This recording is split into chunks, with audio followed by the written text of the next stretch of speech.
اعوذ باللہ من الشیطان الرجیم بسم اللہ الرحمن الرحیم۔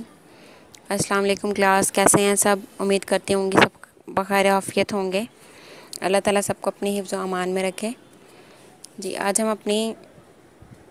حدیث نمبر 3 کا آغاز کرتے ہیں۔ آج کا جو حدیث کا عنوان ہے وہ ہے بہترین تجارت۔ عن جمع ابن عمیر عن خالہ قال سئل رسول اللہ صلی اللہ علیہ وسلم۔ حضرت جمی بن عمیر اپنے ماموں سے روایت کرتے ہیں، ان کے ماموں نے بتایا کہ رسول اللہ صلی اللہ علیہ وسلم نے فرمایا ان افضل الکسبہ کہ بہترین کمائی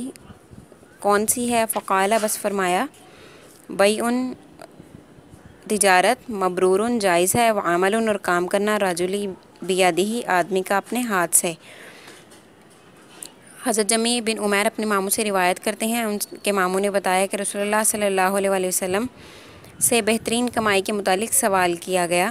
تو آپ صلی اللہ علیہ وسلم نے فرمایا وہ تجارت جس میں اللہ تعالیٰ کی نافرمانی نہ ہو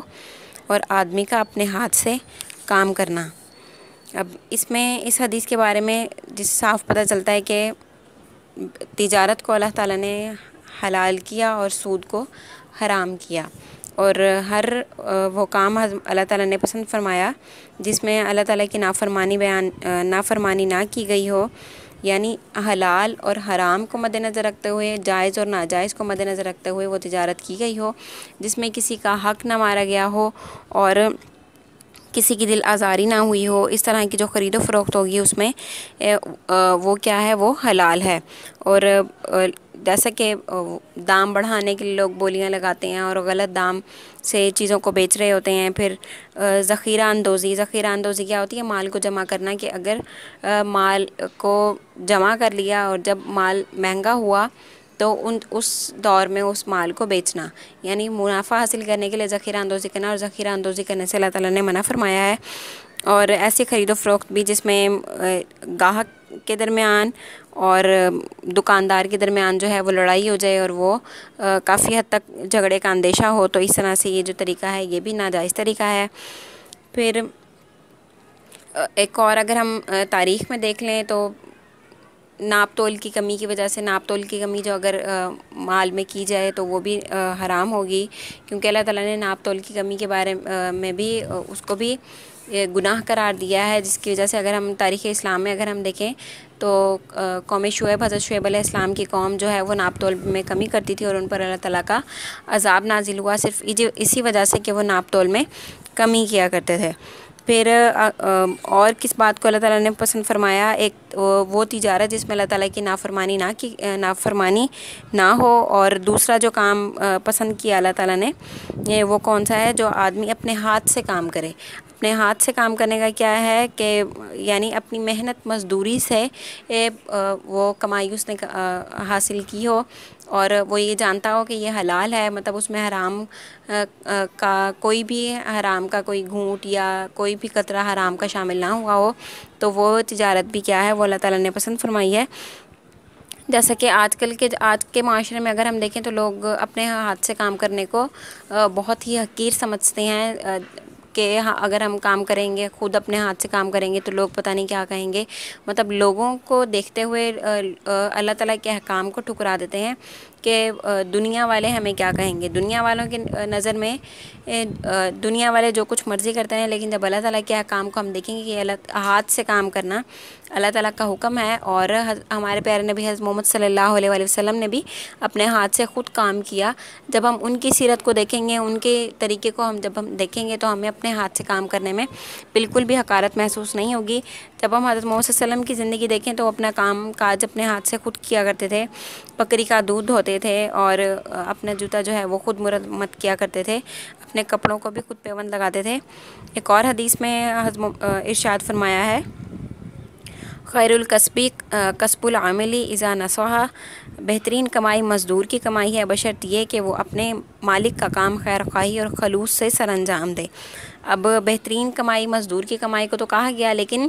کس صورت میں کہا گیا؟ کہ وہ مالک کا جو کام کر رہا ہے وہ بہتر طریقے سے انجام دے، اس میں کسی بھی قسم کی وہ خیانت نہ کی جائے اور ایمانداری سے وہ کام کرے، کسی بھی قسم کی اس میں ہیرا پھیری نہ کرے یا دھوکے بازی نہ کرے، اس وقت وہ مزدور کی کمائی جو ہے وہ بہترین کمائی کہا گیا ہے۔ پھر ایک اور حدیث کو اگر ہم دیکھیں تو اس میں ہے کہ ان اللہ یحب المؤمن المحترف، بے شک اللہ تعالیٰ اس مسلمان سے محبت کرتا ہے جو محنت کر کے روزی کماتا ہے۔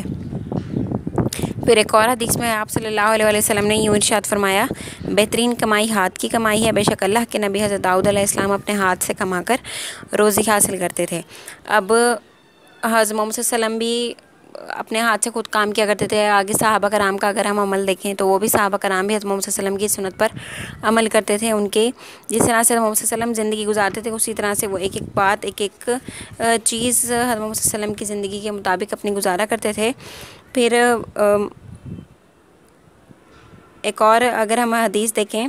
تو اس میں رسول صلی اللہ علیہ وسلم سے کسی نے روزی کمانے کا جو کمانے کے بہترین طریقے کے متعلق سوال کیا تو آپ نے موقع کی مناسبت سے دو باتوں کا ذکر کیا۔ پہلی بات یہ کہ وہ تجارت جس میں اللہ تعالیٰ کی نافرمانی نہ ہو، اور دوسرا وہ جو انسان نے خود اپنے ہاتھوں سے کمائی ہو، یعنی ناجائز ذرائع سے اس کو حاصل نہ کیا گیا ہو۔ اب اگر ہم صحابہ کرام کے بعد اگر ہم ائمہ کرام کو اگر ہم دیکھ لیں، امام ابو حنیفہ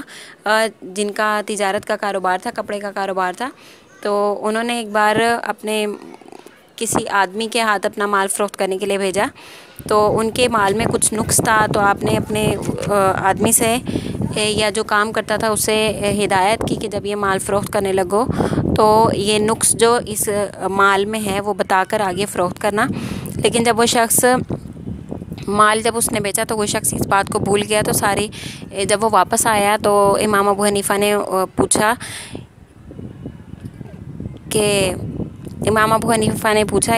کیا آپ نے یہ مال کا نقص بتایا تھا؟ تو انہوں نے اس شخص نے جواب دیا کہ نہیں، میں بھول گیا تھا۔ تو آپ نے اس کو ساری رقم واپس کر دی اور اور کہا کہ جن لوگوں سے یہ رقم لی تھی آپ نے اس کو واپس کرائیں۔ تو آپ نے تمام جتنی بھی خیرات جو بھی مال اس مال سے کمایا گیا جو پیسہ تھا وہ تمام کیا ہے غریبوں میں خیرات کر دیا۔ پھر اسی طرح سے اور اگر دیکھا جائے تو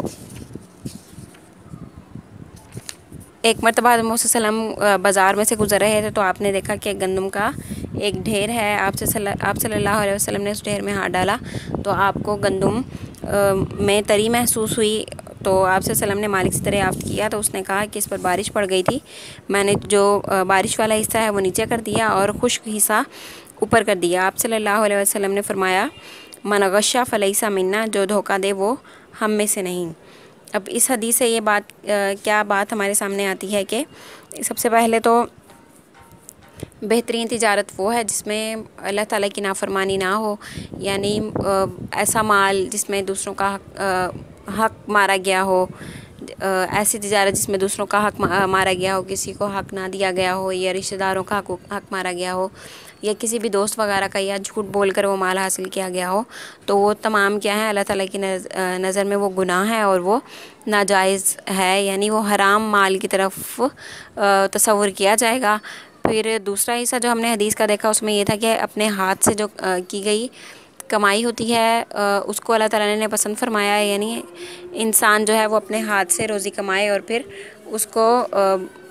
اپنے آپ پر خرچ کرے۔ یہ تھا ہمارا آج کا لیکچر، انشاءاللہ ملاقات ہوگی اگلی حدیث کے ساتھ۔ اللہ حافظ۔